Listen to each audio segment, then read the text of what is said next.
So, hello and welcome to me. I'm Mark and I am the author of this, and isn't that an irritating book cover? It's actually called The Corporation versus the Dragon, and if I just turn that the other way around, oh no, the really horrendous bits have just swapped places. So there you can see The Corporation versus the Dragon.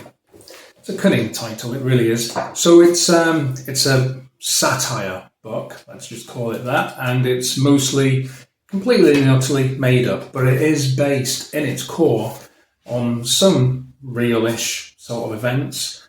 So should we have a quick read through? Let's just pick a page at random. Okay, there we go. So let's have a look at this. Oh, the drive to destiny. Let's take a look at this. So strangely, every traffic light turned green as Mark approached. Coincidence or fate? Either way, Mark barely had to touch the brakes. It was as though the universe itself approved of what was happening.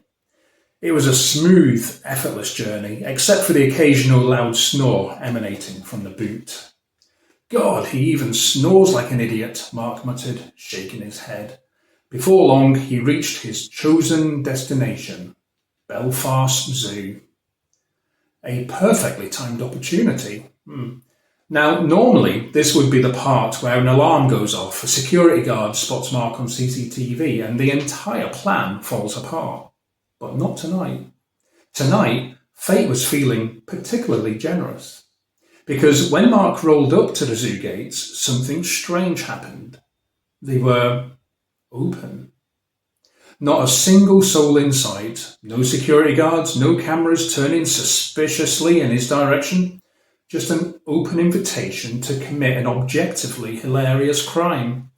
Mark tapped the steering wheel, grinning to himself. Oh, well, that's just poetic. So naturally, he drove in, straight to the monkey enclosure, the heaviest man on earth. Getting the enforcer out of the car was another ordeal. Mark grunted and swore under his breath, trying to maneuver the dead weight of idiocy over the fence. This shouldn't be this hard.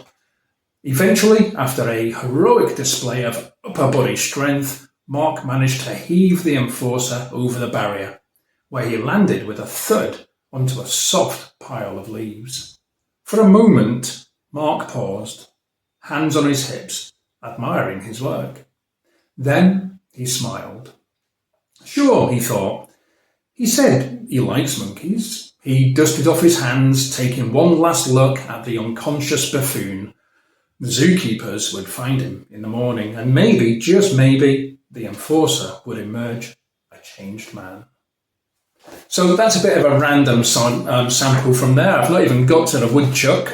That is the eternal lifelong question. It's a quest all of its own, so people have been wondering, what on earth is that all about? So how much wood can a woodchuck chuck if a woodchuck could chuck wood? Well, it depends, doesn't it? There are variables at play.